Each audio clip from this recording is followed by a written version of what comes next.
Welcome to Adhira Chemistry Classes. Hello friends, Adhira Chemistry Classes में आपका स्वागत है। जो लेसन हमारा चल रहा था वह लेसन था एटॉमिक स्ट्रक्चर। तो मैंने जो है 11th का जो दूसरी यूनिट है एनसीईआरटी फर्स्ट की, तो वह लेसन का नाम एटॉमिक स्ट्रक्चर है। यह लेसन कुछ मायनों में बहुत ज़्यादा इम्पॉर्टेंट है और एक्चुअल में यह लेसन जो है वह केमिस्ट्री की एक बैकबोन है, एक पिलर है। इसी के आधार पे सारी बातें आगे होती हैं। तो आज का जो हमारा वीडियो होगा वह वीडियो होगा एटॉमिक स्ट्रक्चर के उस टॉपिक पर जिस टॉपिक का नाम है डिस्कवरी ऑफ इलेक्ट्रॉन। आज हम बात करेंगे कि इलेक्ट्रॉनों की डिस्कवरी कैसे होती है, कैथोड रे एक्सपेरिमेंट और इलेक्ट्रॉनों की मेन प्रॉपर्टी क्या है, मेन उनका क्या कैरेक्टरिस्टिक्स है। आप जानते हैं इसके पहले हमारा एक वीडियो आया था Dalton atomic theory. Dalton atomic theory जो है वह एटॉमिक स्ट्रक्चर की शुरुआत है। तो डाल्टन एटॉमिक थ्योरी में आपने पढ़ा था, मैंने बताया था, मेरा वीडियो आया था कि जो एटम है, एटम जो है सबसे छोटा पार्टिकल है। Atom is the smallest particle which involve in reaction without decomposition. Atom इस पूरी दुनिया का सबसे छोटा पार्टिकल है जो रिएक्शन में इन्वॉल्व होता है बिना डिकम्पोज हुए। तो एटम का जो शाब्दिक मतलब होता है उसका मतलब होता है अनकट। अनकट मतलब होता है जो टूटे न, जिसको तोड़ा न जा सके। तो एटम एक ग्रीक शब्द था। एटम में ए प्लस टर्म है। तो ए का मतलब होता है अंग्रेजी में नॉट और टर्म का मतलब होता है अंग्रेजी में डिविजिबल। तो इस नेचर का वह सबसे छोटा छोटा पार्टिकल जिसको फर्दर तोड़ा नहीं जा सकता है, उसका नाम कहा गया एटम। तो लेकिन उसके बाद क्या हुआ, बहुत सारे वैज्ञानिक आए, उस वैज्ञानिकों ने बहुत सारे एक्सपेरिमेंट किए। उसमें Thomson, Rutherford, Faraday, Goldstein, Julius Plucker, Chadwick, बहुत सारे वैज्ञानिकों ने मिल करके इस बात का उल्लेख किया कि एटम को तोड़ा जा सकता है। तो एटम को तोड़ा जा सकता है, तब डाल्टन की एटॉमिक थ्योरी जो है फ्लॉप हो गई। अब एटम को एटम नहीं कहा जाता है, अब एटम को टम कहा जाता है। और ये माना गया है कि एटम के अंदर बहुत सारे छोटे छोटे फंडामेंटल पार्टिकल होते हैं जिसको हम सब एटॉमिक पार्टिकल कहते हैं। तो एटम जो है बहुत सारे फंडामेंटल पार्टिकल्स मिलकर बना होता है। और फंडामेंटल पार्टिकल दो टाइप के होते हैं। एक का नाम होता है स्टेबल फंडामेंटल पार्टिकल, एक का नाम होता है अनस्टेबल फंडामेंटल पार्टिकल। जो स्टेबल फंडामेंटल पार्टिकल होते हैं वे तीन हैं मेन। एक का नाम इलेक्ट्रॉन है, दूसरा प्रोटॉन है, तीसरा न्यूट्रॉन है। और जो अनस्टेबल फंडामेंटल पार्टिकल है उसमें मेसान है, पॉजिट्रॉन है, न्यूट्रिनो है, एंटी प्रोटॉन है। तो यह जो है एंटी प्रोटॉन, एंटी न्यूट्रॉन जो है, इनकी स्टेबिलिटी बहुत कम रहती है, तो उसको लगभग नहीं पढ़ा जाता है। तो आज का जो हमारा वीडियो है दोस्तों, वो वीडियो होगा फंडामेंटल पार्टिकल के इलेक्ट्रॉन पर। तो आज हम फोकस करेंगे इलेक्ट्रॉन की डिस्कवरी कैसे हुई, इलेक्ट्रॉन के ऊपर कितना चार्ज होता है, इलेक्ट्रॉन का कितना मास होता है। अब इलेक्ट्रॉन की जब डिस्कवरी हुई तो जो कैथोड रे है उसकी क्या इंपॉर्टेंट प्रॉपर्टी और कैरेक्टरिस्टिक्स है। तो जो आज का हमारा वीडियो होगा वह एटॉमिक स्ट्रक्चर के फंडामेंटल पार्टिकल पर होगा। तो आज हम फोकस करने जा रहे हैं डिस्कवरी ऑफ इलेक्ट्रॉन।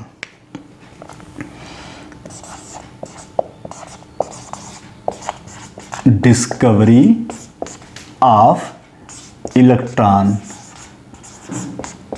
इलेक्ट्रॉन की खोज। तो आज का जो हमारा वीडियो वह है डिस्कवरी ऑफ इलेक्ट्रॉन, इलेक्ट्रॉनों की खोज कैसे हुई। तो डिस्कवरी ऑफ इलेक्ट्रॉन के लिए हमने एक एक्सपेरिमेंट किया गया। उस एक्सपेरिमेंट का नाम रखा गया कैथोड रे एक्सपेरिमेंट। और इस कैथोड रे एक्सपेरिमेंट को करने वाले जो वैज्ञानिक है उनका नाम है जूलियस प्लकर। तो इलेक्ट्रॉन की खोज के पहले मैंने अभी लेक्चर दिया, फिर से एक बार मैं उसको रिवाइज कर दे रहा हूँ कि जो एटम है अब एटम नहीं रहा। अब एटम को तोड़ा जा सकता है, माने सारे एटम जो होते हैं फंडामेंटल पार्टिकल्स मिलके बने होते हैं। फंडामेंटल पार्टिकल दो टाइप का होता है। तो अब हम इसको ऐसे एक आपको रफली समझाते हैं। एटम, अब ए हट गया है, अब हो गया टम। टम जो है बना होता है फंडामेंटल पार्टिकल से। फंडामेंटल पार्टिकल, ठीक। इस फंडामेंटल पार्टिकल का नाम रखा जाता है सब एटॉमिक पार्टिकल। सब एटॉमिक पार्टिकल रखा जाता है। अब ये सब एटॉमिक पार्टिकल जो है इसको बांटा गया 2 क्लास में। एक का नाम होता है स्टेबल फंडामेंटल पार्टिकल और दूसरे का नाम होता है अनस्टेबल फंडामेंटल पार्टिकल। तो जो स्टेबल फंडामेंटल पार्टिकल हैं वह मेनली 3 हैं। एक का नाम है इलेक्ट्रॉन, दूसरे का नाम है प्रोटॉन और तीसरे का नाम है न्यूट्रॉन। Electron, proton, neutron. हम एक एक करके इलेक्ट्रॉन, प्रोटॉन, न्यूट्रॉन पे बात करेंगे, बताएंगे इसकी डिस्कवरी हुई और इसको किसने खोजा, इसकी क्या प्रॉपर्टी है। और जो अनस्टेबल फंडामेंटल पार्टिकल हैं उसमें है मेसान, इसमें है एंटी प्रोटॉन, इसमें है पॉजिट्रॉन। इसके बारे में हम बाद में बात करेंगे। एंटी प्रोटॉन, ठीक है।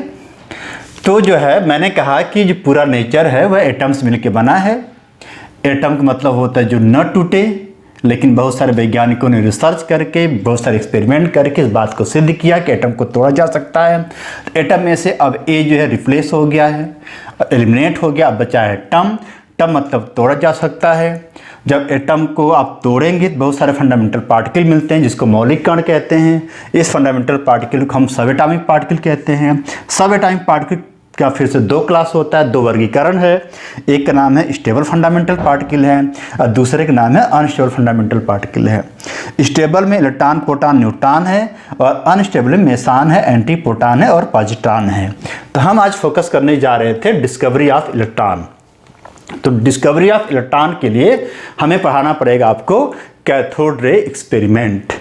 तो आप इसको लिख सकते हैं, नोट डाउन कर सकते हैं, स्क्रीनशॉट ले सकते हैं। अब हम फोकस करने जा रहे हैं डिस्कवरी ऑफ इलेक्ट्रॉन में डिस्कवरी ऑफ कैथोड रे या कैथोड रे एक्सपेरिमेंट। तो कैथोड रे एक्सपेरिमेंट पे बातचीत होगी कि कैथोड रे एक्सपेरिमेंट क्या है।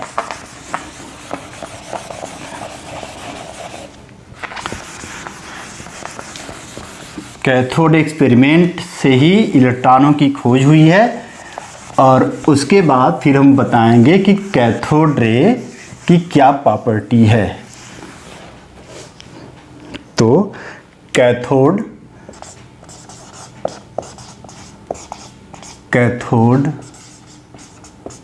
रे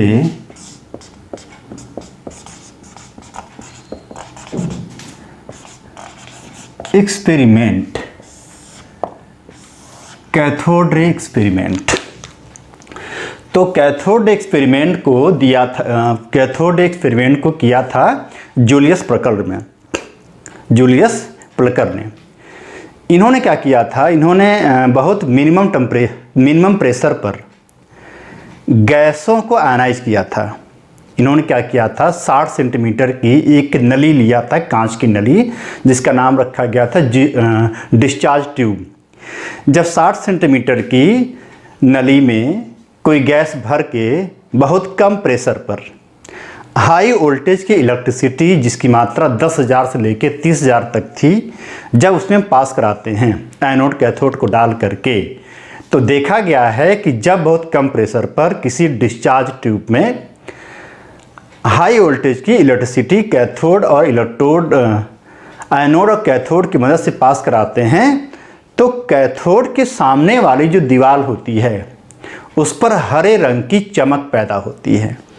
इस हरे रंग की चमक को देख करके जूलियस प्लकर ने यह ऑब्जर्व किया कि कैथोड से कुछ रे निकलती है जो जा करके कांच की दीवार पर धब्बा पैदा करती है, हरे रंग की चमक पैदा करती है। चूंकि यह रे कैथोड से निकली है, कैथोड के इलेक्ट्रोड से निकली है, इसका नाम रखा गया कैथोड रे और इस कैथोड रे का नाम रखा रदरफोर्ड ने।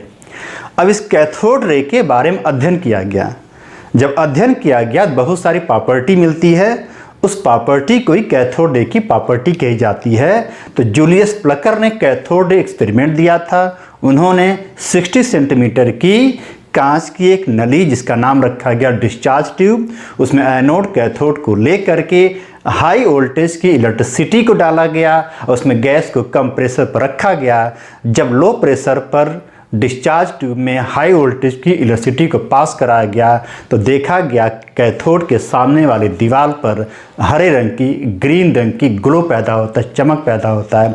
यह चमक इसीलिए पैदा होता है कैथोड से कुछ रे निकलती है जो जाके दीवार पे गिरती है। इसी रे का नाम रखा है कैथोड रे और इस पूरी घटना, इस पूरे एक्सपेरिमेंट का नाम रखा है कैथोड एक्सपेरिमेंट। अब सवाल आएगा कि कैथोड रे किसने दिया था, तो आप बताएंगे जूलियस प्लकर ने, और कैथोड रे का अध्ययन किया था जे थॉमसन ने। तो जे थॉमसन ने क्या किया था, कैथोड रे का अध्ययन किया था। तभी कैथोड रे का एक्सपेरिमेंट को हम जो है बता देते हैं। यह आपका एक डिस्चार्ज ट्यूब है ये, और इसमें जो है बहुत कम प्रेशर पर गैस रखी गई है और यह हाई वोल्टेज सोर्स है। यह आपका एनोड है, यह आपका कैथोड है। अब इसमें तो इसका जो नाम है, इसका नाम है डिस्चार्ज ट्यूब। इसका नाम डिस्चार्ज ट्यूब है, इसका नाम एनोड है, इसका नाम कैथोड है। जब इसमें हाई वोल्टेज की इलेक्ट्रिसिटी को पास कराते हैं और इसमें गैस है बहुत ही लो प्रेशर पे, तो होता क्या है, जब हाई वोल्टेज की इलेक्ट्रिसिटी पास कराते हैं तो इधर से रे निकलती है और ये निकल के सामने वाली दीवार पे जाके गिरती है और इसके ऊपर ग्रीन कलर की एक चमक पैदा होती है, ग्लो पैदा होता है। यह आपका कैथोड रे का एक्सपेरिमेंट है। तो इस रेडिएशन जो रे निकलती है इसका नाम है कैथोड रे, और इस कैथोड रे का एक्सपेरिमेंट दिया था जूलियस प्लकर ने और इसका अध्ययन किया था जे थॉमसन ने। अब यह आपका कैथोड रे एक्सपेरिमेंट हो गया। अब चूंकि यह रे कैथोड से निकलती है तो इसका नाम रखा गया कैथोड रे और इस पूरा एक्सपेरिमेंट का नाम रखा कैथोड रे एक्सपेरिमेंट। अब आते हैं कैथोड रे की इम्पॉर्टेंट कैरेक्टरिस्टिक्स। तो इम्पॉर्टेंट कैरेक्टरिस्टिक्स यहीं बताते हैं। इम्पॉर्टेंट कैरेक्टरिस्टिक्स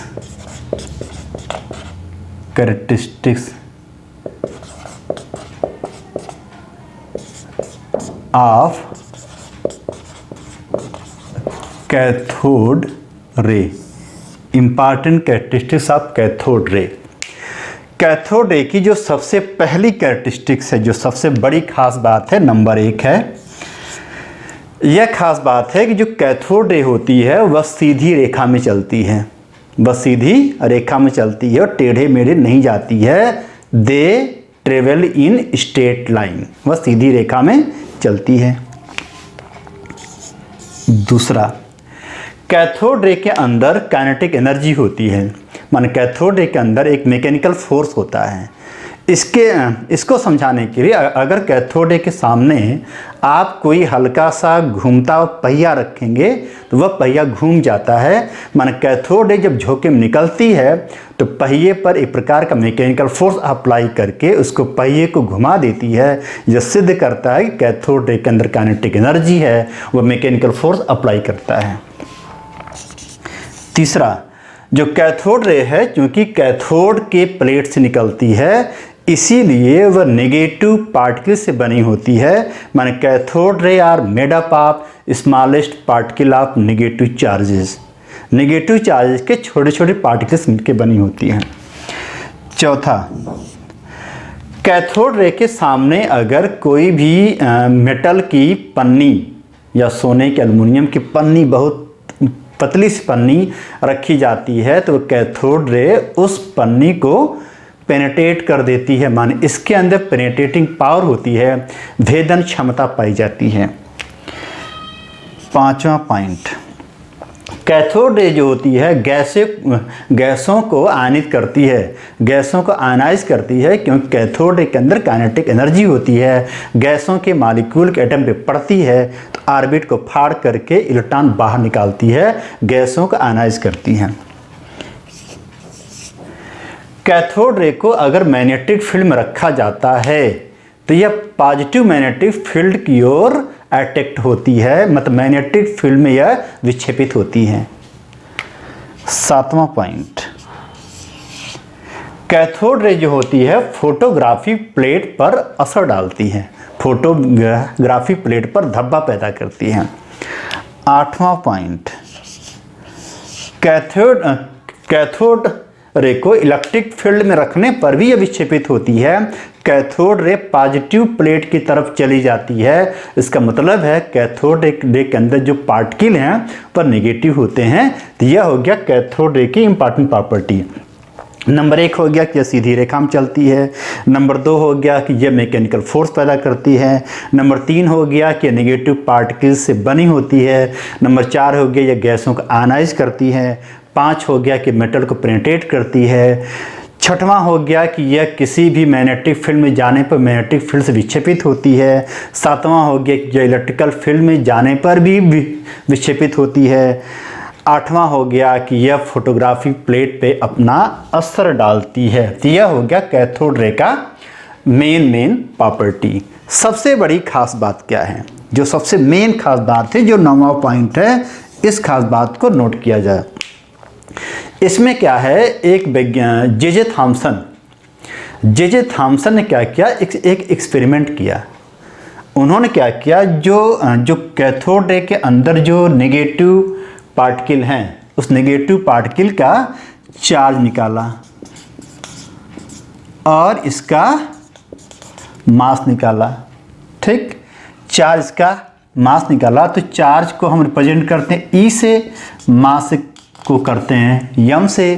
तो E/m जो है वह हो गया कैथोड रे के नेगेटिव पार्टिकल के चार्ज और मास का रेशियो। तो इस चार्ज और मास का जब रेशियो निकाला गया तो यह देखा गया कि इस डिस्चार्ज ट्यूब में 2 चीज़ हैं, इलेक्ट्रोड है और इसमें गैस भरी हुई है। तो जब थॉमसन साहब ने क्या किया, इसके अंदर रहने वाली गैस जो होती है, उस गैस के आयनाइज होने पर जो कैथोड रे निकलती है, उस कैथोड रे के नेगेटिव पार्टिकल के E और M का जब रेशियो निकाला तो वह सभी गैसों के लिए सेम था। इसमें कोई भी गैस ली जाती है, ऑक्सीजन है, हाइड्रोजन है, हीलियम है, नियान है, आर्गन कोई ली जाती थी, तो सभी गैसों का जो कैथोड रे के जो नेगेटिव पार्टिकल थे उसके लिए E/m का रेशियो सेम था, कांस्टेंट था, घटता बढ़ता नहीं था।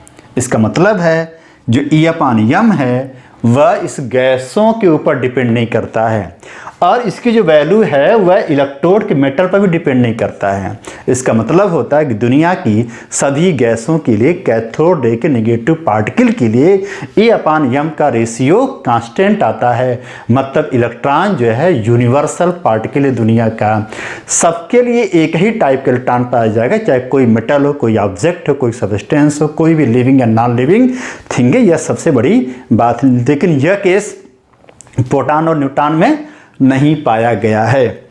तो जो कैथोड एक्सपेरिमेंट हुआ तो उससे ये पता चला कि कैथोड के सामने वाले दीवार पर जब हाई इलेक्ट्रिसिटी को हम डालते हैं, सामने वाली दीवार पे हरे रंग की जो चमक पैदा होती है, उससे पता चलता है कैथोड से जो रे निकलती है उसके अंदर कुछ पावर है चमक पैदा करने की। वह रे जो होती नेगेटिव पार्टिकल के गुच्छों से बनी होती है, उस रे का नाम कैथोड रे कहा गया।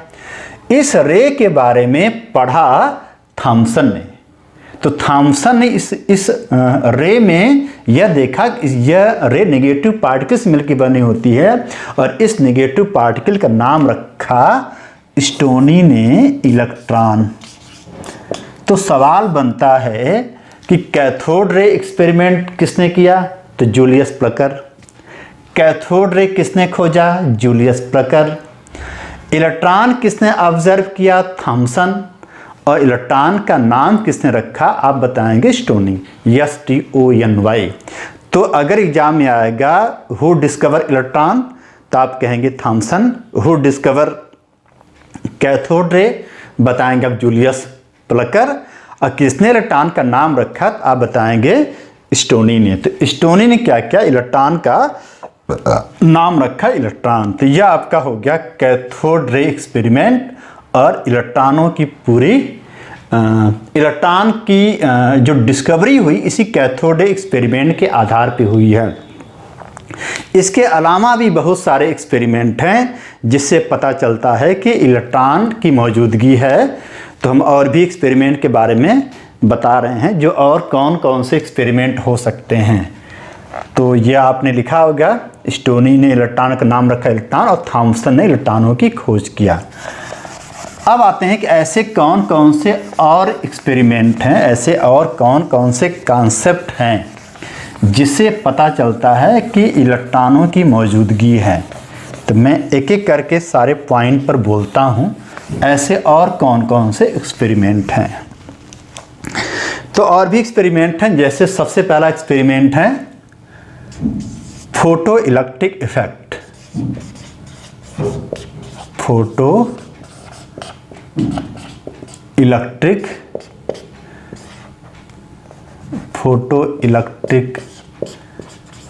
इफेक्ट। फोटो इलेक्ट्रिक इफेक्ट से भी ये पता चलता है कि इलेक्ट्रॉनों की मौजूदगी है। फोटो इलेक्ट्रिक इफेक्ट में क्या होता है कि जब बहुत ही लाइटर मेटल्स होते हैं, तो जब लाइटर मेटल्स पे फोटोन आके गिरता है तो इलेक्ट्रॉन इजेक्ट होते हैं, इलेक्ट्रॉन जंप करते हैं। मानिए फोटो इलेक्ट्रिक इफेक्ट भी इलेक्ट्रॉनों की मौजूदगी का सबूत देता है। दूसरा, बहुत सारे, जैसे अगर आप किसी भी चीज़ को हीट करते हैं या किसी भी चीज़ को टेम्परेचर देते हैं, तो अगर किसी चीज़ को टेम्परेचर देने पर भी वह चीज़ आयनों में कन्वर्ट हो जाता है, तो इस प्रकार की जो घटना होती है उसको थर्मो आयनिक इमिशन कहते हैं। तो जो थर्मो आयनिक इमिशन होता है यह भी बताता है कि इलेक्ट्रॉनों की मौजूदगी है। तो दूसरा जो एक्सपेरिमेंट है, जो कॉन्सेप्ट, उसका नाम है थर्मो आयनिक इमिशन। थर्मो आयनिक इमिशन। तीसरा एक्सपेरिमेंट है रेडियो एक्टिविटी। आप जानते हैं कि जो भारी मेटल्स होते हैं, जो भारी एलिमेंट होते हैं, जिनका न्यूक्लियस बहुत भारी होता है, तो वह न्यूक्लियस अपने आप को हल्का करने के लिए, ज़्यादा स्टेबल करने के लिए ऑटोनॉमस अपने आप अपने में से कुछ रे निकाल के फेंकता रहता है। तो जो रे निकाल के फेंकता रहता है, रे निकालने का जो स्पॉन्टेनियस इमिशन होता है उसका नाम होता है रेडियो एक्टिविटी। और जो रे निकलती है उसका नाम होता है रेडियो एक्टिव रे। उसमें अल्फ़ा होती है, बीटा होती है, गामा होती है। जो बीटा रे निकलती है वह इलेक्ट्रॉन ही होती है, इलेक्ट्रॉन के फॉर्म में ही रहती है। तो रेडियो एक्टिविटी जो है यह भी सिद्ध करती है कि इलेक्ट्रॉनों की मौजूदगी है। तो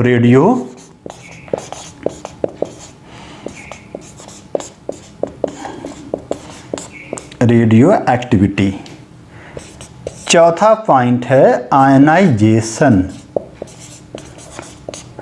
आयनाइजेशन, जब आयनाइजेशन होता है, जिसमें हमारे सोडियम का आयनाइजेशन होता है, सोडियम मेटल जो होता है सोडियम आयनों में कन्वर्ट हो जाता है और इलेक्ट्रॉन निकल जाता है, तो यह घटना कहलाती है आयनाइजेशन।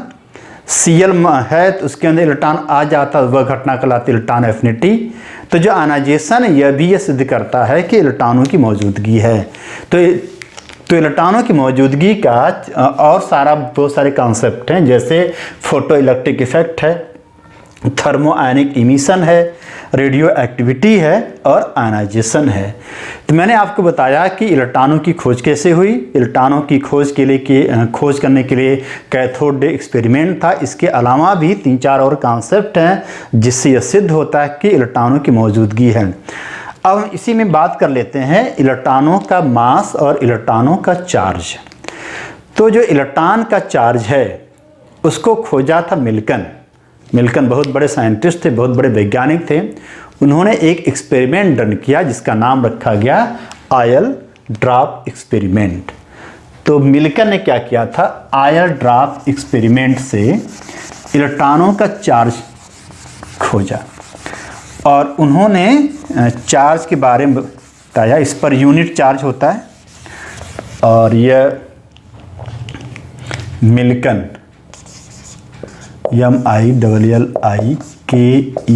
MILLIKEN मिल्कन ने आयल ड्रॉप एक्सपेरिमेंट दिया। Oil drop experiment, oil drop experiment से इलेक्ट्रॉनों का चार्ज खोजा गया। इलेक्ट्रॉनों का जो चार्ज है वह होता है -1.6 इंटू 10⁻⁻19 कूलाम। यह इलेक्ट्रॉनों का चार्ज होता है और यह यूनिट चार्ज है, 1 चार्ज है और इसी को ही मानक चार्ज कहते हैं। इसी को मानक कहते हैं किसी भी नेगेटिव के लिए। अब प्रोटॉनों के ऊपर जो चार्ज होता है ठीक इसका उल्टा होता है, वह किसी पॉजिटिव के लिए मानक चार्ज माना जाता है। और इलेक्ट्रॉनों का जो मास है वह होता है ग्राम में और एक होता है एटॉमिक मास यूनिट में। तो ग्राम में जो होता है वह होता है 9.1096 इंटू 10⁻⁻28 ग्राम। क्या है, 9.1096 इंटू 10⁻⁻28 ग्राम होता है।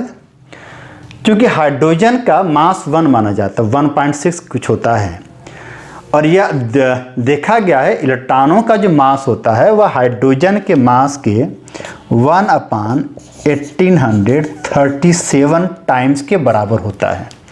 मतलब हाइड्रोजन के एक में 1837 से भाग देने पर जो मास आएगा वह इलेक्ट्रॉन का मास आएगा। तो इसकी जो वैल्यू आएगी 0.005486 आएगा AMU। देखिए इसकी वैल्यू कितनी कम है, इतनी कम है मतलब इलेक्ट्रॉनों का मास लगभग न के बराबर है। तो मैंने आपको बताया कि मिल्कन ने आयल ड्रॉप एक्सपेरिमेंट से इलेक्ट्रॉनों का चार्ज खोजा। चार्ज इसका होता है -1.6 इंटू 10⁻⁻19। इसका मास होता है 9.1096 इंटू 10⁻28 ग्राम होता है और इसका जो मास होता है वह हाइड्रोजन के मास के 1/1837 टाइम्स इक्वल होता है। मतलब हाइड्रोजन के मास में 1837 भाग देने पर जो वैल्यू आती है वह वैल्यू इलेक्ट्रॉनों का मास एटॉमिक मास यूनिट में रहती है। वैल्यू बहुत कम होती, मतलब इसका मास नगण्य होता है, न के बराबर होता है। तो यह मैंने बताया इलेक्ट्रॉनों के बारे में आज। अब यह होता है कि यह कैथोड रे कैसे पैदा होती है, इलेक्ट्रॉन कैसे पैदा होता है। तो एक्सपेरिमेंट से यह माना गया है कि जब हम लो प्रेशर पर गैसों में हम हाई वोल्टेज की इलेक्ट्रिसिटी को डालते हैं तो गैसों के मॉलिक्यूल आयनाइज होते हैं। आयनाइज होते हैं तो पॉजिटिव और नेगेटिव चीज़ बनती है। तो जो नेगेटिव जो इलेक्ट्रॉन होते हैं, जो नेगेटिव पार्टिकल होते हैं वही कैथोड रे के रूप में आपको ऑब्जर्व होते हैं। तो यह तो आयनाइजेशन के रिजल्ट से इलेक्ट्रॉन आपको पैदा होते हैं। तो जो आज का हमारा वीडियो था बाकायदा फोकस था कि इलेक्ट्रॉनों की खोज कैसे हुई, इलेक्ट्रॉनों की खोज के लिए कौन सा एक्सपेरिमेंट किया गया है। उस एक्सपेरिमेंट का नाम रखा गया कैथोड एक्सपेरिमेंट और इस एक्सपेरिमेंट को दिया था जूलियस प्लकर ने। बाद में वेन ने और सारे वैज्ञानिकों ने मिल करके, थॉमसन ने मिल करके इस कैथोड एक्सपेरिमेंट का बाकायदा अध्ययन किया, उसके बारे में प्रॉपर्टी बताई। इस कैथोड रे में चूंकि नेगेटिव पार्टिकल होते हैं, इसी नेगेटिव पार्टिकल को ऑब्जर्व किया थॉमसन ने। तो जे थॉमसन को इलेक्ट्रॉन का फादर कहते हैं, जूलियस प्लकर को कैथोड का फादर कहते हैं और इलेक्ट्रॉन को खोजा था, इलेक्ट्रॉन का नाम रखा था स्टोनी ने।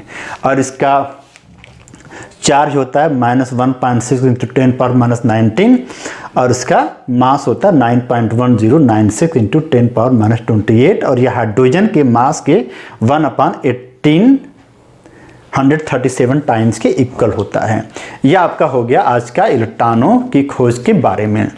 अगला जो हमारा वीडियो आएगा वह वीडियो होगा कि प्रोटॉनों की खोज कैसे हुई और प्रोटॉनों की खोज करने के लिए कैनाल रे एक्सपेरिमेंट कैसे किया गया गोल्डस्टीन के माध्यम से। तो अगले वीडियो का इंतज़ार कीजिए। अगर अभी तक आपने अधीरा केमिस्ट्री क्लासेस को सब्सक्राइब नहीं किया, सब्सक्राइब कीजिए, देखिए इसको, आपको सारे वीडियो मिलेंगे। अब तक हमने जो अधीरा केमिस्ट्री क्लासेस में मैंने बोर्ड के लिए, निट के लिए, जेई के लिए जो भी लेसन हमारा हो चुका है वह लेसन केमिकल काइनेटिक्स हो चुका है, इलेक्ट्रोकेमिस्ट्री हो चुकी है, सॉल्यूशन हो चुका है और सरफेस केमिस्ट्री हो चुकी है। सब पर बाकायदा बहुत अच्छा वीडियो डाला गया है। पूरा बेसिक कॉन्सेप्ट है, बेसिक कॉन्सेप्ट जानिए, उसके बाद इस पर एक्सरसाइज और सारे सवाल भी आपको हल किए जाएंगे। उसके लिए भी हम फिर से वीडियो बनाएंगे। तब तक के लिए धन्यवाद।